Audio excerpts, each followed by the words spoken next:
Как избежать возрастных изменений головного мозга и развития деменции? Деменция – это возрастное снижение умственных способностей и одна из самых ярких форм которой является болезнь Альцгеймера. И эти изменения начинаются в возрасте после 45-50 лет и у многих людей протекает очень быстро. Особенно если эти изменения начинаются в возрасте от 45 до 65 лет. Точные причины развития болезни полностью не изучены, но известны основные факторы, способствующие ее возникновению. То, что это не случится с человеком, конечно же, нельзя обещать, потому что старость с ее естественными процессами и генетика, очевидно, скажет свое слово. Но в этом ролике я расскажу о тех факторах риска и возможностях борьбы с ними, которые доступны нам. Возможно, в процессе моего рассказа мне придется некоторые вещи упростить, чтобы облегчить восприятие информации. Но вы должны понимать, что болезнь Альцгеймера на сегодняшний день – это состояние, которое не имеет лечения. И профилактические меры не связаны напрямую с предотвращением развития самого заболевания, но могут оказать положительное влияние на здоровье в целом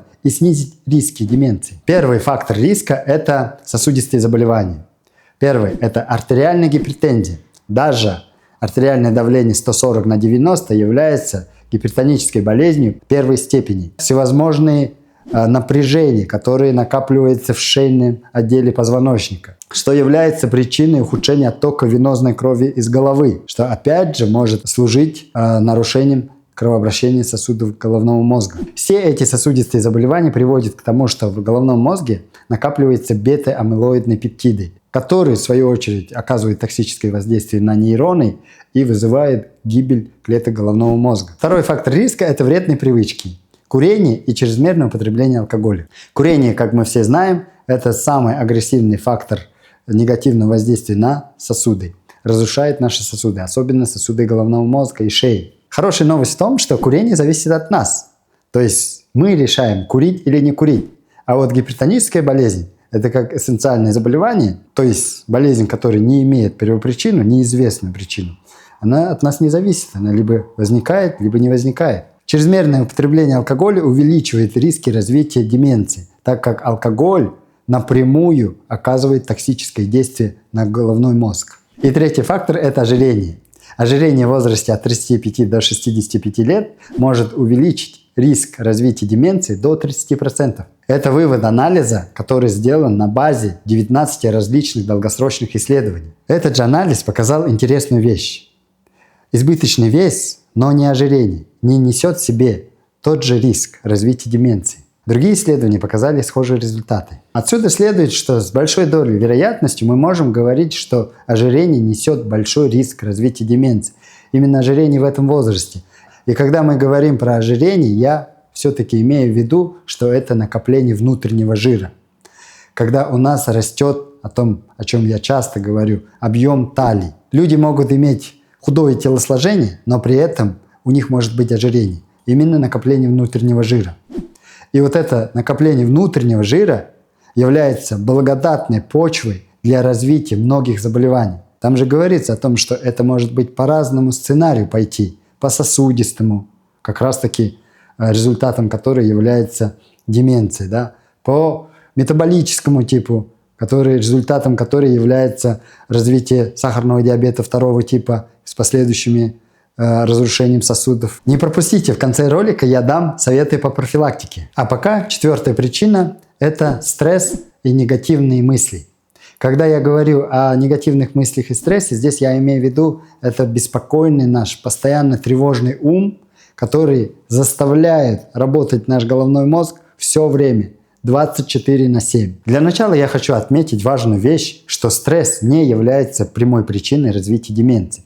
Но хронический и длительный стресс может привести к когнитивным нарушениям, оксидативному стрессу, влияет также на сосудистую систему. Все эти факторы увеличивают риски развития деменции. Что такое хронический стресс и из чего это состоит? Давайте разберем. Первый. При хроническом стрессе у человека возникает рассеянность внимания. Например, если сейчас я вас спрошу, где ваш разум находится сейчас, он сосредоточен на том, что вы делаете, или где-то в другом месте, то, ответив на этот вопрос, многие из вас поймут, сколько времени бодрствования вы проводите в осознанном состоянии. Второй – это одиночество. Одиночество не является эфемерным субъективным состоянием, оно напрямую влияет на наше здоровье и на наше физическое тело, в том числе на наш мозг. Исследование показывает, что одиночество является в 2 раза более значимым предиктором раннего развития деменции, чем ожирение. Третье. Негативный внутренний диалог и депрессия. У всех нас в голове есть нарратив, кто мы есть. Иногда в нем могут быть негативные убеждения о самих себе. Это приводит напрямую к депрессии. А депрессия очень негативно воздействует на наш головной мозг. Нарушает нейронные связи, приводит к омертвению клеток головного мозга. И опять же, очень сильно начинает накапливать эти бета-амилоидные пептиды. И четвертое – это потеря смысла и цели в жизни. Это не просто субъективное ощущение, оно также наносит ущерб нашему здоровью. Исследование показывает, что люди в возрасте около 60 лет с низким чувством цели имели более чем в 2 раза больше вероятность развития деменции, чем люди с высоким чувством цели. Если вы наблюдаете все эти 4 пункта у себя, то вероятнее всего у вас хронический стресс. 5-й фактор риска развития деменции – это бессонница. Здесь имеется в виду бессонница именно отсутствие быстрых снов.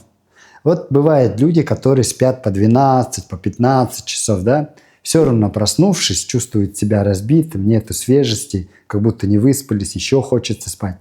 Вот если у вас такое чувство есть, значит у вас очень мало быстрых снов, которые именно восстанавливают нервную систему, головной мозг, перезагружает головной мозг. Это приводит к нарушениям функций в головном мозге, что является риском развития деменции. Исследования показывают, что люди, которые днем спят 20-30 минут, имеют в 2 раза меньше риска развития деменции. Как раз таки бессонницу наиболее часто связывают с развитием деменции. Но механизм развития деменции от бессонницы до конца не изучен. А на практике мы видим, что бессонница напрямую связана с плохим самочувствием.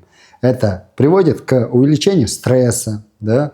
Надпочечники начинают активнее работать, все время организм мобилизуется, ухудшает когнитивные функции, нарушает метаболизм, замедляет обменные процессы, что приводит к накоплению внутреннего жира. И вообще на весь организм влияет именно сон. И сон бывает разный. Давайте поговорим про профилактику.